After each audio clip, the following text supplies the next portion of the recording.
Hello friends, कसे आहात? I hope मित्रांनो तुम्ही आनंदात असाल. मित्रांनो, आज आपण घेत आहोत इयत्ता 7वी म्हणजे स्टँडर्ड 7. सब्जेक्ट आहे general science. Chapter number 11 cell structure and micro organisms. मित्रांनो, हा सेकंड व्हिडिओ आहे. फर्स्ट व्हिडिओ तुम्ही पाहिला नसेल तर मित्रांनो डिस्क्रिप्शन बॉक्समध्ये मी लिंक दिलेली आहे, त्यावरून तुम्ही तो नक्की बघा. चॅनलवर मित्रांनो तुम्ही नवीन असाल तर चॅनल सबस्क्राईब करा. व्हिडिओ आवडल्यास लाईक व शेअर करा. मित्रांनो, चॅनल सबस्क्राईब केल्यावर प्लेलिस्टमध्ये जाऊन तुम्ही मॅथ सायन्सचे व्हिडिओज आहेत ते पाहू शकतात. त्यामुळे मित्रांनो चॅनल सबस्क्राईब करा. चला मित्रांनो, सुरू करूया. Chapter number 11 cell structure and micro organisms. नेमकं आपण त्या फर्स्ट व्हिडिओमध्ये किंवा फर्स्ट व्हिडिओ लेक्चरमध्ये आपण नेमकं काय शिकलो त्याचा थोडक्यात आपण रिवाईज करूया. मित्रांनो, what do you mean by cell? पहिलाच प्रश्न आपल्याला असणार आहे तो, सेल म्हणजे नेमकं काय? Cell is the smallest individual structure of any particular living organisms, नाही का? हे आपण शिकलो होतो. म्हणजे थोडक्यात काय, प्रायमरी कॅरेक्टरिस्टिक्स आहे हा आपल्या लिव्हिंग ऑर्गॅनिझमचा. आता फ्लो चार्टवरनं आपण मित्रांनो बॉडी कशी तयार झाली हे आपण पाहिलं होतं. म्हणजे सर्वात आपण आत्ता बघितलं की हा जो आहे सेल जो आहे हा काय, तर प्रायमरी कॅरेक्टरिस्टिक्स आहे हा कोणत्याही लिव्हिंग थिंगचा. तर मित्रांनो, बेस जो आहे तो सेलच आहे, नाही का? हे आपण पाहिलं. सेलपासून टिश्यू तयार होतो, टिश्यूपासून ऑर्गनपासून ऑर्गन सिस्टम आणि नंतर बॉडी तयार होते. याचा मित्रांनो आपण अभ्यास केला होता, तुम्हाला आठवत असेल. नंतर मित्रांनो, नेमकी सेल जी आहे हे डिस्कवर कधी झाली तर इन 1665. आणि हे सायंटिस्ट होते रॉबर्ट हुक. याचा आपण अभ्यास केला. नेमका तो सेक्शन आहे तो कसा दिसतो ते आपण पाहिलं मित्रांनो. त्याचप्रमाणे या सेल जे आहेत या अतिशय इनव्हिजिबल असतात, आपल्या नेकेड आईनी ते दिसत नाही. त्यामुळे आपण त्यासाठी काय करतो तर त्यासाठी कंपाऊंड मायक्रोस्कोप किंवा इलेक्ट्रॉन मायक्रोस्कोप वापरतो. हे तुम्हाला सांगितलं. त्याचप्रमाणे हे मोजण्यासाठी नॅनोमीटर अँड मायक्रोमीटर जे आहे हे यूज केलं जातं, हे युनिट यूज केलं जातं. त्याचप्रमाणे मित्रांनो, हा ओनियन सेल जो आहे त्याबद्दल आपण माहिती घेतली होती त्या लेक्चरमध्ये. सेल साईज वेगवेगळ्या प्रकारच्या साईज आहेत. Amoeba, red bell blood cell असेल, बोन सेल असेल, फॅट सेल असेल, वेगवेगळे याचे डिफरंट शेप जे आहेत, सर्क्युलर, रॉड शेपेड, नाही का, स्पायरल, वेगवेगळ्या प्रकारचे शेप आपण बघितले होते. ओके. त्याचप्रमाणे मित्रांनो, सर्वात महत्त्वाची ही जी फिगर आहे हिचा आपण अभ्यास केला होता, नाही का? Plant cell, animal cell. नेमका या फिगरवरनं ह्याचे ऑर्गनल्स जे याचा आपला अभ्यास करायचा आज आहे. सेकंड लेक्चर मित्रांनो आपण सुरू करत आहोत. आता इथून आपलं सेकंड लेक्चर सुरू होणार आहे. सर्वात महत्त्वाचं, या फिगर जे आहेत या तुम्हाला लक्षात ठेवायच्या आहेत. आत्ताच नाही मित्रांनो, या फिगर तुम्हाला स्टँडर्ड 8, स्टँडर्ड 9, स्टँडर्ड 10मध्ये सुद्धा महत्त्वाचे आहेत. त्यामुळे आपण आता बेस पक्का करून घेणार आहोत. त्यामुळे या सगळ्या लक्षात ठेवणं गरजेचं आहे. चला आपण सुरुवात करूया. The cell has 4 main parts: the cell wall, cell membranes, cytoplasm and cell organelles. मित्रांनो, आता हे नेमकं काय आहे? सेल वॉल म्हणजे काय ते आपण बघणार आहोत. सेल वॉल, आता सेल वॉल नेमकी कुठे आहे बघा मित्रांनो. जर तुम्ही ऑब्झर्व केलं प्लांट सेल आणि ॲनिमल सेलमध्ये, तर सेल वॉल जी आहे ती फक्त प्लांट सेलमध्ये आहे, नाही का? इथे तुम्हाला लक्षात येईल की ॲनिमल सेलमध्ये ती ॲबसेंट आहे. म्हणजे ॲनिमल सेलमध्ये सेल वॉल नाही, हे तुमच्या लक्षात येईल. आता मित्रांनो, सेल वॉल नेमकं काय? The cell wall is the outermost covering of a cell. It is present only in plant cells. आता सांगितल्याप्रमाणे फक्त प्लांट सेलमध्ये ती असते. आणि ही कुठे आहे तर सर्वात आउटरमोस्ट, नाही का, बाउंड्री थोडक्यात आपण म्हणूया, ही सर्वात शेवटची बाउंड्री जी आहे की नाही मित्रांनो, हीच तर सेल वॉल आहे, नाही का? ही सेल वॉल आहे, ही फक्त असते प्लांट सेलमध्ये, हे लक्षात असू द्या. त्याचप्रमाणे मित्रांनो, या सेल वॉलचं नेमकं फंक्शनिंग काय असेल तर नेमकं काम काय असेल तर आउटरमोस्ट आहे, सर्वात बाहेरचं जे आवरण, एक आउटरमोस्ट कवरिंग ऑफ सेल असं आपण म्हणतो याला, नाही का? Cell wall. आपल्याला माहिती मित्रांनो, आपण एखादं घर बांधतो त्यास काय वॉल बांधतो की नाही, भिंत बांधतो की नाही, नाही का? मग या सेल वॉल तीच आहे, ही भिंतच एक प्रकारची. तर याचं फंक्शनिंग काय असेल, याचं फंक्शन काय असेल तर काय असेल याचं, तर ऑब्वियस ती शेप जो आहे तो मेंटेन ठेवायचा, नाही का? जो सेल आहे त्याचा शेप जो आहे तो ती मेंटेन ठेवते. त्याचप्रमाणे थोडक्यात जसं आपल्याला घराला भिंती जी आहेत या वाचवतात पर्यावरणापासून, त्याचप्रमाणे सेल वॉल जी आहे ही सुद्धा त्या सेलचं संरक्षण करते किंवा आकार देते असं आपल्याला सांगता येईल. Second, plasma membrane. बघा मित्रांनो. Okay. The plasma membranes also called the cell membranes, याला आपण सेल मेम्ब्रन्स असंही म्हणतो. Is kind of thin covering. It is extremely delicate and flexible. आता मित्रांनो, जर आपण आकृतीमध्ये बघितलं, आपण आकृतीमधूनच अभ्यास करणार आहोत कारण की ते तुमच्या चांगलं लक्षात राहील. आता जो सेल मेम्ब्रन्स आहे तो कुठे नेमका बघा, तर तुमच्या लक्षात येईल हा सेल मेम्ब्रन्स जो आहे हा नेमका बाहेरचा आहे. यामध्ये ॲनिमल सेलमध्ये जर बघितला तर बाहेरचा हा जो बघा मी आता जी रेषा काढली हा सेल मेम्ब्रन्स आहे. आणि ॲनिमल सेलमध्ये तो सेल वॉलच्या मागे, ॲनिमल सेलमध्ये तो जर बघितला तर मित्रांनो हे 2 नंबरचं जे आवरण आहे की नाही, हे पहिलं होतं सेल वॉल आणि हे सेकंड हे जे आहे मित्रांनो हे आहे सेल मेम्ब्रन. आणि याचं आउटर मोस्ट कवरिंग जे आहे हे सेल मेम्ब्रन्स आहे ॲनिमल सेलचं. म्हणजे ॲनिमल सेलमध्ये जर आपण बघितलं तर हे मित्रांनो हे कुठं असतं, बाहेरचं आवरण, हे लक्षात असू द्या नाही का. The plasma membranes also called the cell membrane, याला सेल मेम्ब्रन असं सुद्धा म्हटलं जातं. Is a kind of thin covering. अतिशय हे नाजूक असतं असं आपल्याला म्हणता येईल. परंतु त्याचप्रमाणे इथे आपल्याला दिलेलं आहे बघा मित्रांनो, काय दिलेलं आहे तर एक्स्ट्रीमली डेलिकेट अँड फ्लेक्सिबल. पण ते फ्लेक्सिबल असल्यामुळे थोडा मजबूतपणा त्याच्यामध्ये येतो. त्यामुळे तो प्लांट सेलचं जे आहे तो आउटरिंग कवरिंग असल्यामुळे त्याचंसुद्धा तो संरक्षण करतो असं आपल्याला सांगता येईल. सो मित्रांनो, तुमच्या लक्षात असेल तर सेल मेम्ब्रन जे आहे हे ॲनिमल सेलचं लास्ट म्हणजे शेवटचं जे ते आवरण आहे असं आपल्याला सांगता येईल. आणि ॲनिमल सेलमध्ये सेल वॉल नंतर ते असणार आहे सेल मेम्ब्रन्स, हे असं लक्षात असू द्या. ओके मित्रांनो, तिसरा जो मेन पार्ट आहे तो म्हणजे काय तो आपण बघूया. तो आहे मित्रांनो सायटोप्लाझम. ओके, आता मित्रांनो सायटोप्लाझम नेमकं कुठे बघा, तर इथे तुम्हाला दाखवता येईल. तर सायटोप्लाझम जे आहे हे पूर्ण जे बघा मित्रांनो हे जे दिलं इथे हे पूर्ण जे ते डॉट डॉट डॉट डॉट पूर्ण दिसते की नाही, हे पूर्ण आहे. इकडे नाव दिलेलं नाही आहे, परंतु हे जे आपल्याला तुम्हाला इथे दिसते सेम पार्ट दाखवला आहे बघा मित्रांनो, डॉट डॉट डॉट डॉट पूर्ण जे हे आहे cytoplasm. The liquid part in the cell presents around the nucleus is called cytoplasm.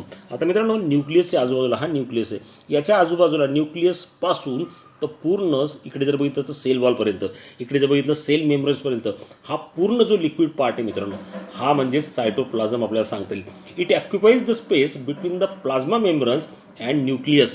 म्हणजे प्लाझ्मा मेम्ब्रन्स म्हणजे हा आला इकडचं नाही का, आणि हा न्यूक्लियस आहे इथे.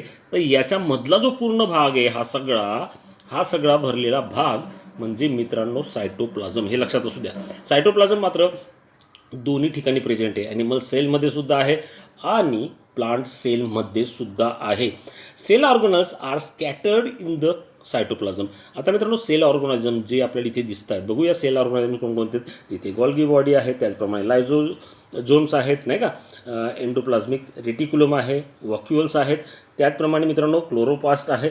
हे सर्व जे ऑर्गनल्स आहेत हे पूर्णपणे यामध्ये काय झाले असतात, स्कॅटर्ड म्हणजे काय विखुरलेले असतात नाही का, यामध्ये ते विखुरले असतात. मित्रांनो थोडक्यात म्हणजे काय सायटोप्लाझम असं हे थोडक्यात आपल्याला म्हणू, आपण एक द्रवरूप म्हणण्यापेक्षा जेली सदृश हा पदार्थ असतो. आणि हा पूर्ण जी ही आउटर बाउंड्री आहे याला आपण म्हणतो सेल मेम्ब्रन्स. आणि हे जे आहे न्यूक्लियस याचा मधला सगळा जो भाग आहे हा जो आहे हा भरलेला असतो मित्रांनो सायटोप्लाझमने. आणि त्यामध्ये मग हे सेल ऑर्गनल जे आहेत हे वेगवेगळे स्कॅटर झाले असतात किंवा विखुरलेले असतात असं आपल्याला सांगता येईल. आय होप मित्रांनो हेही तुम्हाला कळालं असेल. बघा मित्रांनो आपलं झाले सेल वॉल झाले, त्याचप्रमाणे सेल मेम्ब्रन झाले आणि सायटोप्लाझमसुद्धा तुम्हाला कळालं असेल. मित्रांनो पुढचं अंग काय बघूया, पुढचा ऑर्गनल्स काय ते बघूया. ओके, फोर्थ पार्ट काय बघूया, तो आहे सेल ऑर्गनल्स. सगळे पार्ट जे त्याच्यामधलं थोडक्यात ते सगळे याच्यामध्ये येतात. दिस मेनली इन्क्लूड द न्यूक्लियस. आता नेमके कोणकोणते पार्ट आहेत ते आपण इकडे बघूया, आकृतीत बघून आपण शिकूया. ओके, आता कोणकोणते नेमके मित्रांनो सेल ऑर्गनल्स आहेत ते आपल्याला सांगता येतील ते बघूया. पहिला जो आहे मित्रांनो तो आपल्याला सांगता येईल न्यूक्लियस. आता इथे जर बघितलं तर हा न्यूक्लियस आहे ॲनिमल सेलमध्ये, आणि आपण जर प्लांट सेलमध्ये बघितला तर इथे हा न्यूक्लियस डार्क रंगाचा दिसतो ना, तो आहे न्यूक्लियस नाही का. तर आपल्याला सांगता येईल this mainly include the nucleus, endoplasmic reticulum. आता कुठे आहे तो, हा बघा एंडोप्लास्मिक रेटिक्युलम. आता हा नेमका काय मित्रांनो, हे बघा या पद्धतीने छोटे छोटे पाईप दाखवलेत की नाही, अशा नळ्या दाखवल्यात, इकडे आहेत तिकडे दोन्ही ठिकाणी जे प्रेझेंट असतात हे जे आहेत हे मित्रांनो यांना आपण म्हणतो एंडोप्लाझम रेटिक्युलम. ओके, त्याचप्रमाणे गॉल्गी बॉडीज आहेत, या बघा या पद्धतीने या गॉल्गी बॉडीज आहेत. त्याचप्रमाणे मित्रांनो अजून आपल्याला सांगता येईल लायझोझोम्स. कुठे आहेत ते लायझोझोम्स तर तुमच्या लक्षात येईल. लायझोझोम्स दाखवतो तुम्हाला. हे इथे जे छोटे पार्ट दाखवलेत लायझोझोम्स, आणि हे लक्षात घ्या मित्रांनो, लायझोझोम्स फक्त कुठे आहेत तर ते आहेत फक्त ॲनिमल सेलमध्ये आणि ते प्लांट सेलमध्ये ॲबसेंट आहेत. हे तुमच्या लक्षात असू द्या. हा जो ऑर्गनल्स आहे लायझोझोम्स हा फक्त आहे ॲनिमल सेलमध्ये, प्लांट सेलमध्ये तो ॲबसेंट असतो. ओके, पुढे बघूया मायटोकॉन्ड्रिया. ते मित्रांनो दोन्ही ठिकाणी असणार आहे. मायटोकॉन्ड्रिया इथेही आहे आणि हा इथेही बघा डबल मेम्ब्रेन्स दिसतोय. दोन्ही ठिकाणी डबल मेम्ब्रेन्स त्याला आहे, तो आहे मायटोकॉन्ड्रिया. त्याचप्रमाणे व्हॅक्युल्स. व्हॅक्युल्स कुठे आहेत मित्रांनो हे बघितलं तर जर प्लांट सेल बघितला तुम्ही मित्रांनो तर त्यामध्ये सर्वात मोठी जी जागा व्यापली की नाही पूर्ण व्हाईट, हे याला आपण व्हॅक्युल्स असे म्हणतो. त्याचप्रमाणे इकडे जर बघितलं तर हा त्या मानाने छोटा आहे, परंतु याची संख्या एकापेक्षा जास्त असू शकते. कशामध्ये तर ॲनिमल सेलमध्ये. हे लक्षात ठेवा. व्हॅक्युल्स जे आहेत हे मित्रांनो प्लांट सेलमध्ये एकच असते आणि ती मोठी असते किंवा एकच असते, परंतु ती मोठी असते, तिचा आकार जो तो मोठा असतो. आणि ॲनिमल सेलमध्ये मित्रांनो ती लहान असते, परंतु एकापेक्षा जास्त त्या असू शकतात, हे आपल्याला सांगतील. त्याचप्रमाणे मित्रांनो अजून कोणते ऑर्गन्स बघूया. ओके, आता नंतर प्लांट सेल कंटेन्स क्लोरोप्लास्ट. आता क्लोरोप्लास्ट मित्रांनो यामध्ये आहे, कशामध्ये आहे ते फक्त प्लांट सेलमध्ये. आता क्लोरोप्लास्ट जर तुम्ही बघितलं तर ते फक्त प्लांट सेलमध्ये नाही का, ॲनिमल सेलमध्ये ते ॲबसेंट आहे, हे लक्षात ठेवा.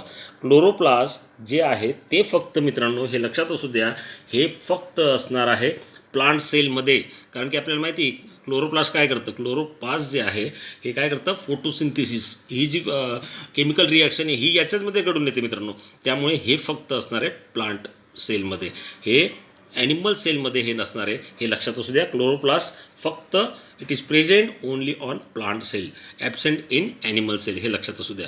ओके, पुढे बघूया मित्रांनो. सेल ऑर्गनल्स तुम्हाला कळाले असतील, जे मेन आहेत ते आपण बघितले. आता त्यांचे फंक्शनिंग जे ते पुढे आपण बघणार आहोत. आधी इथे बघूया पुढचा प्रश्न आपल्याला काय, which are the common components of plant and animal cells, which are the different ones. आता मित्रांनो आता तुम्हाला सांगितलंय तरी एकदा आपण बघूया कोणकोणते कॉमन आहेत आणि कोणकोणते डिफरंट्स आहेत, बघूया. ओके, आता मित्रांनो हे तुमच्या लक्षात आलं असेल. आधी आपण डिफरंट बघूया. जो क्लोरोप्लास्ट आत्ता तुम्हाला सांगितला, क्लोरोप्लास्ट जो आहे तो मित्रांनो प्लांट सेलमध्ये आहे परंतु ॲनिमल सेलमध्ये नाही. ओके, सेकंड सेल वॉल, जे आउटरमोस्ट आवरण आहे प्लांट सेलचं ते मित्रांनो ॲनिमल सेलमध्ये नसतं, हा आहे फरक.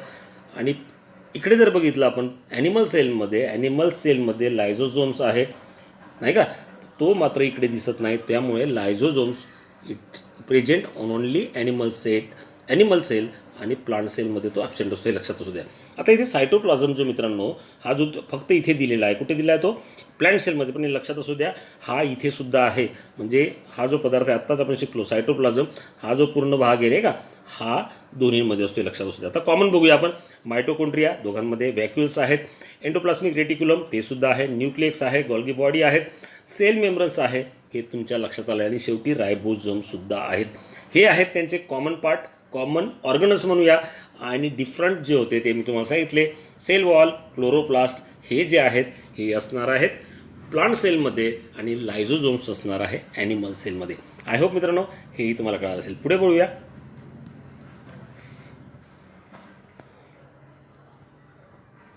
Okay, the nucleus is the most important organelles of the cell. मित्रांनो न्यूक्लियस जे आहे अतिशय महत्त्वाचं ऑर्गनल्स आहे आपल्या सेलमधलं, हे लक्षात असू द्या. ज्याप्रमाणे मित्रांनो आपला जर विचार केला ह्युमन बिईंगचा तर सर्वात महत्त्वाचा ऑर्गन्स जे आपण ते सर्वात महत्त्वाचा आपला जो पार्ट आहे तो म्हणजे ब्रेन. का तर तो आपल्या सर्व क्रियांवरती मित्रांनो तो नियंत्रण ठेवत असतो नाही का. त्याचप्रमाणे काहीसं काम न्यूक्लियस जो आहे हा सेलमध्ये करत असतो. देर इज अ पोरस डबल मेम्ब्रेन्स अराउंड इट. मित्रांनो बघूया आपण. आता मित्रांनो इथे जर बघितला तर हा जो आहे हा न्यूक्लियस आहे नाही का, हा न्यूक्लियस आहे. इथे बघितला तर हा न्यूक्लियस आहे. आता याला जर आपण बघितलं याची नेमकी याचं स्ट्रक्चर जर बघितलं मित्रांनो, देर इज अ पोरस डबल मेम्ब्रेन्स अराउंड इट. म्हणजे पोरस म्हणजे काय, थोडक्यात सच्छिद्र असणारं डबल मेम्ब्रेन्स म्हणजे दुहेरी आवरण जे आहे याच्या भोवती असतं नाही का. आणि मित्रांनो याचं कार्य आपल्याला माहिती आहे. The nucleus controls all functions of the cells. नाही का. Use a order of proteins synthesis, protein synthesis करण्याची ऑर्डर जी ती त्याच्याकडनं दिली जात असते. ज्याप्रमाणे मेंदू आपलं कार्य करतो तसंच महत्त्वाचं कार्य जे आहे मित्रांनो त्याचं कंट्रोल करण्याचं. The nucleus controls all functions of the cells. I hope सेलचं तुम्हाला स्ट्रक्चर कळालं असेल, त्याचप्रमाणे त्याचं फंक्शनही कळालं असेल. वळूया पुढे काय दिले बघूया मित्रांनो. Okay. The endoplasmic reticulum is a sprawling net like organelle. मित्रांनो हे ऑर्गॅनल जे आहे हे स्प्रॉइंग नेट म्हणजे मित्रांनो काय बघा, तर ज्याप्रमाणे जाळं जे असतं की नाही आपल्याला सांगता येईल एखादं नेट आपण म्हणतो त्याप्रमाणे हे नेटप्रमाणे हे एंडोप्लास्मिक रेटिक्युलम जे आहेत हे या पेशींमध्ये किंवा सेलमध्ये पसरलेले असतात. नाही का. तर त्यामुळे मित्रांनो याचं नेमकं कार्य काय आहे, या एंडोप्लाझ्मिक रेटिक्युलमचं नेमकं कार्य काय, तर या थोड्या नळ्या टाईप असतं बघा मित्रांनो. पाईप जे असतात की नाही त्या पद्धतीने असतात. एक प्रकारची पाईपलाईन जी आहे आपल्या घरामध्ये जसे आपण पाईपलाईन असते बघा पाण्याची नाही का, त्यामधून बाहेर येणारं जाणारं पाण्यासाठी वेगळी पाईपलाईन असते सांडपाणी वगैरे. त्याचप्रमाणे पाणी पिण्याचं पाणी येण्याची वेगळी पाईपलाईन असते. तशीच थोडकी रचना जी आहे मित्रांनो या एंडोप्लास्मिक रेटिक्युलमची असते. हे तुमच्या लक्षात आलं असेल मित्रांनो. याचं फंक्शनिंग जे काय आहे ते its function is to make necessary change in the proteins produce by ribosomes. जे रायबोझोम्सकडनं मित्रांनो प्रोटीन्स जे ते प्रोड्यूस होतं त्याच्यामध्ये काहीसे चेंज केले जातात and send them to the Golgi bodies. आणि ते चेंज झाल्यानंतर ते प्रोटीन जे आहे मित्रांनो गॉल्गी बॉडीजकडे पाठवण्याचं काम या एंडोप्लास्मिक रेटिक्युलम जे आहेत या करत असतात. हे तुमच्या लक्षात आलं असेल मित्रांनो. या नेमक्या कुठे असतात तुमच्या लक्षात आलं आहे. यांचं स्ट्रक्चर सेंटर आपलं जे न्यूक्लियस आहे त्याच्या बाजूलाच असणार आहे नाही का. आणि याचं महत्त्वाचं काम काय आहे ते मी आत्ता सांगितलं. फंक्शन काय याचं is to make necessary change in the proteins produce by ribosomes. रायबोझोम्सकडनं जे प्रोटीन्स प्रोड्यूस होतं त्यामध्ये एका वेगळ्या प्रकारचं नेसेसरी चेंज त्यामध्ये करतं ते and send them to the Golgi bodies. आणि गॉल्गी बॉडीजकडे ते पाठवण्याचं काम या पाईपलाईन्स किंवा यांना आपण म्हणूया एंडोप्लास्मिक रेटिक्युलम हे करत असतात. पुढे बघूया मित्रांनो. ओके. आता या गॉल्गी बॉडीज आताच आपण नाव घेतलं त्याचं. या काय असतात या गॉल्गी बॉडीज म्हणजे नेमकं काय. Golgi bodies are made up of a several flat slacks. म्हणजे या मित्रांनो या सॅक्स जे आहेत फ्लॅट सॅक्स म्हणजे थोडक्यात मित्रांनो या पिशव्या ज्या आहेत चपट्या पिशव्या या पद्धतीचे या गॉल्गी बॉडीज असतात. आपण या बघूया. हे इथे दिसतात बघा मित्रांनो. या अशा चपट्या पिशव्या जे आहेत यांनाच आपण काय म्हणतो गॉल्गी बॉडीज असे म्हणतो नाही का. या गॉल्गी बॉडीज यांचं काम काय मित्रांनो, तर प्रॉपर डिस्ट्रीब्युशन ऑफ प्रोटीन्स. ज्या एंडोप्लास्मिक रेटिक्युलमकडनं ज्या प्रोटीन्स आलेले असतात त्याचं प्रॉपर डिस्ट्रीब्युशन करण्याचं काम जे मित्रांनो या गॉल्गी बॉडीज जे आहेत या करत असतात. बघूया पुढचं ऑर्गनल्स काय आहे. ओके. आता पुढे मित्रांनो पुढे दिलं आहे आपल्याला मायटोकॉन्ड्रिया नाही का. मायटोकॉन्ड्रियाचं नेमकं काय काम आहे ते आपण बघणार आहोत. मायटोकॉन्ड्रिया बघूया. आता मित्रांनो मायटोकॉन्ड्रिया कुठे आहेत तर हे बघा आपल्याला इथे दिसत आहेत नाही का.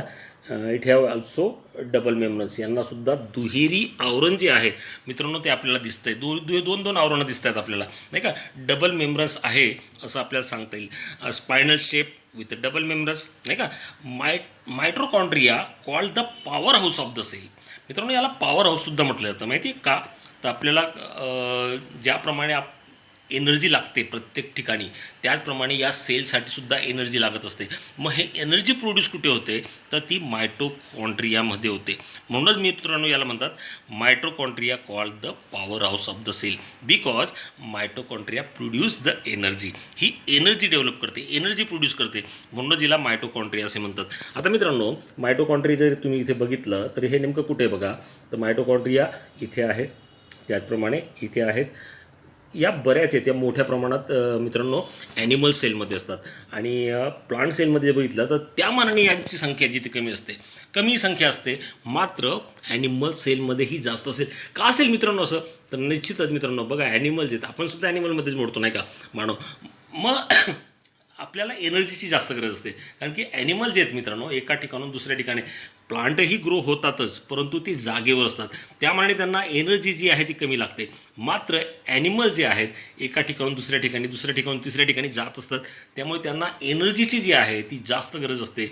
त्यामुळे मित्रांनो, या मायटोकॉन्ड्रियाची जी संख्या आहे ही ॲनिमल सेलमध्ये प्लांट सेलपेक्षा निश्चित जास्त असते. ओके, मला वाटतं तुम्हाला त्याचं स्ट्रक्चर कळालं असेल. स्पाइंडल शेप्ड असतं विथ डबल मेम्ब्रेन्स, आणि याचं जे फंक्शनिंग आहे ते नेमकं काय आहे, तर प्रोड्यूस द एनर्जी. ओके, पुढे बघूया पुढचा पार्ट नेमका काय दिला आहे तो.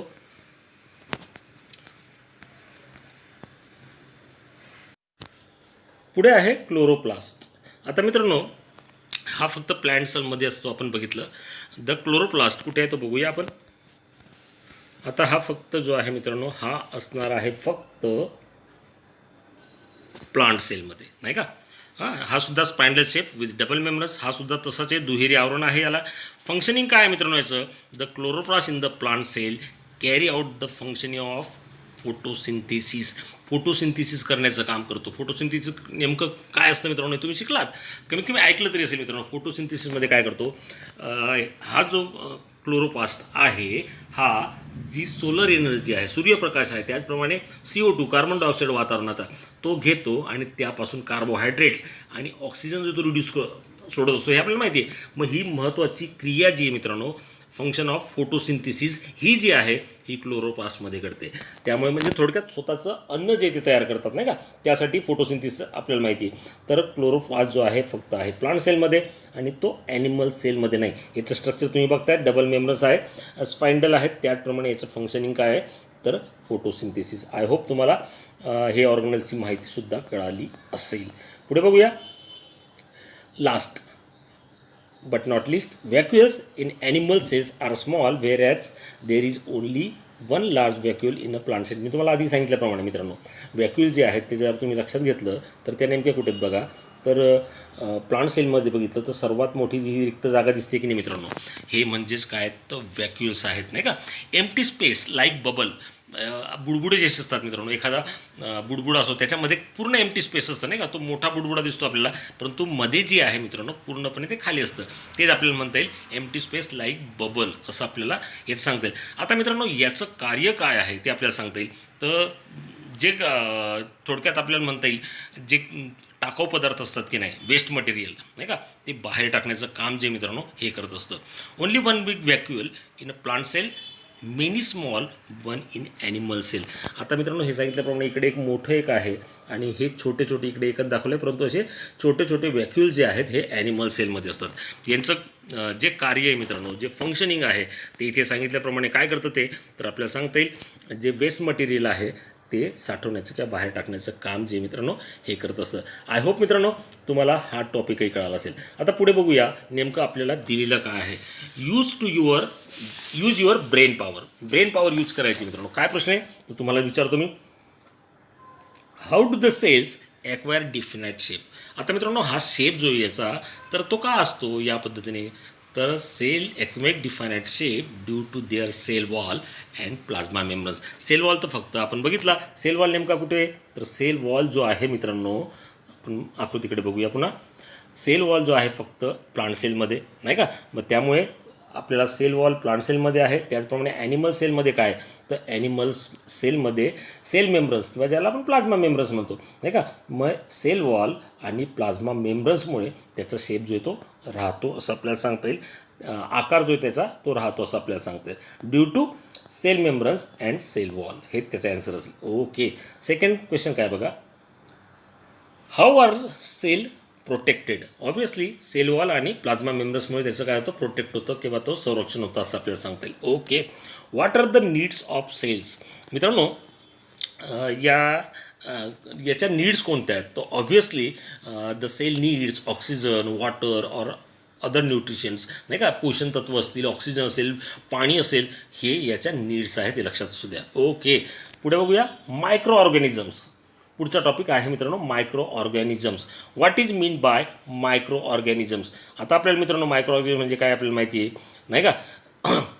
The organisms which cannot be see with our eyes but can only be observed under the microscope is called microorganisms. तुम्ही शिकलात जे आपल्या फक्त डोळ्यांनी जे आहेत मित्रांनो ते दिसत नाही का, त्याला पाहण्यासाठी आपण मायक्रोस्कोपचा यूज करतो, ते म्हणजे थोडक्यात काय सांगता येईल आपल्याला micro organisms. Okay, category the following organisms into 2 groups according to साईजनुसार. आता मित्रांनो हे खालचे आपल्याला काही ऑर्गॅनिझम दिलेले आहेत, ते आपल्याला मित्रांनो म्हणजे त्यांच्या साईज वाईज त्यांचं डिस्ट्रीब्युशन करायचं आहे थोडक्यात 2 ग्रुप्समध्ये. Amoeba, potassium euglena. Amoeba, potassium euglena we cannot see naked आहे, आपण एक उघड्या डोळ्यांनी यांना पाहू शकत नाही, त्यामुळे हा वेगळा ग्रुप झाला. त्याचप्रमाणे स्नेल, एलिफंट, फिजॉन, वॉर्म्स हे मित्रांनो आपण डोळ्यांनी बघू शकतो. म्हणजे अशा पद्धतीने आपल्याला कॅटेगरी त्यांच्या साईज वाईज ते सर्च करता येतात. अमिबा, पॅरेशियम, युग्लिना पाहण्यासाठी आपल्याला मायक्रोस्कोपची गरज असते. ओके, हाही टॉपिक तुम्हाला कळाला असेल. वळूया मित्रांनो पुढच्या टॉपिककडे. इथे तेच दिले आपल्याला जे आपण बघितलं. We have learn that there are countless living organism on the earth. मोजू शकत नाही एवढे ऑर्गॅनिझम्स मित्रांनो या पृथ्वी तलावर आहेत. Of these organisms which cannot be seen with our eyes but can only be observe under a microscope are called micro organisms. ही थोडक्यात आपण डेफिनेशन तुम्ही मागच्या वर्षी शिकला असाल. Okay, occurrence of micro organism. आता मित्रांनो हे सापडतात कुठे नाही का, हे नेमके असतात कुठे ते बघूया. Micro organisms are present all around us. आपल्या अवतीभोवती कुठेही बघा मित्रांनो तर मायक्रो ऑर्गॅनिझम्स आहे. एअरमध्ये आहेत, ओके, त्याचप्रमाणे वॉटरमध्ये आहे, सॉईलमध्ये आहे, फूडमध्ये आहे, सीबॅगमध्ये, ग्रॅबेजमध्ये आहे. त्याचप्रमाणे मित्रांनो हे bodies of plants and animals, even आपल्यामध्ये सुद्धा मित्रांनो हे मायक्रो ऑर्गॅनिझम्स असतात. आय होप मित्रांनो आपण आता शिकतोय की वेगवेगळ्या प्रकारचे रोग जे आहेत ते सुद्धा मित्रांनो यामुळेच तर आपल्याला होतात की आपल्या शरीरामध्ये ते जातात आणि मग त्यापासून वेगवेगळ्या प्रकारचे रोग होतात. ओके, पुढे बघूया. अमिबा, पॅरमेशियम वेअर अमिबा असतील किंवा parameciums where as some live in colonies. आता अमिबा पॅरेमिशियम जे आहेत मित्रांनो हे एकटे राहतात नाही का, एकटे राहतात. आणि काही जे आहेत सम लिव्ह इन कॉलनीज. कॉलनीज म्हणजे काय, तर कळपामध्ये राहतात किंवा ज्यांना आपण मराठीमध्ये वसाहती करून राहतात नाही का, जशी आपली कॉलनी असते की नाही मित्रांनो, त्याचप्रमाणे हे वसाहतीनुसार म्हणजे कळपामध्ये राहतात असं आपल्याला सांगता येईल. some microorganisms live on the remains of dead plants and animal. जे मृत झालेल्या प्राणी आहेत, कुजलेले पदार्थ किंवा कुजलेल्या वनस्पती आहेत त्यावर सुद्धा हे ऑर्गॅनिझम मित्रांनो हे वाढत असतात. हेच आपल्याला इथे दिलेलं आहे. आय होप तुम्हाला ते कळालं असेल. पुढचा टॉपिक बघूया. Observation and measurement of micro organisms. आता मित्रांनो इथे थोडक्यात आपण साईज ऑफ सम मायक्रोब्स दिलेले आहेत, त्यांच्या साईज कोणकोणत्या त्या दिल्या आहेत बघा. जो पॅरेमिशियम असेल तो अबाउट 100 मायक्रोमीटर्स. बॅक्टेरिया ऑफ टायफॉईड जो रोग आपण शिकला, जो डिसीज आहे तो जो होतो, तो जो बॅक्टेरिया आहे तो त्याची जर आपण लेंथ बघितलं ती आहे 1 to 3 मायक्रोमीटर. आणि हा पोलिओ व्हायरस आता मित्रांनो नॅनोमीटरमध्ये असतो नाही का, पोलिओ व्हायरस 28 नॅनोमीटर्स. मायक्रोस मेजर लेस दॅन 100 मायक्रोमीटर्स. ओके, आता मित्रांनो आपल्याला इथे काहीतरी ॲक्टिव्हिटी दिलेली ती बघूया. आता नेमकं काय दिलं आहे तर बघा. Keep a moisted piece of bread or bhakri in the close box. Observe it after 3-4 days. Okay मित्रांनो, आपल्याकडे पावाचा तुकडा वगैरे आपला उघडा जरी राहिलो तरी त्याच्यावरती बुरशी येते बघा नाही का, तेच इथे दिलं आहे. Observe drop of muddy water or water from a stagnant puddle under the compound microscope. म्हणजे गढूळ पाणी जे किंवा डबकामधलं पाणी जे आहे मित्रांनो त्याचा एक थेंब घेऊन आपल्याला ते चेक करायचं आहे. ओके, पुढची ॲक्टिव्हिटी आहे.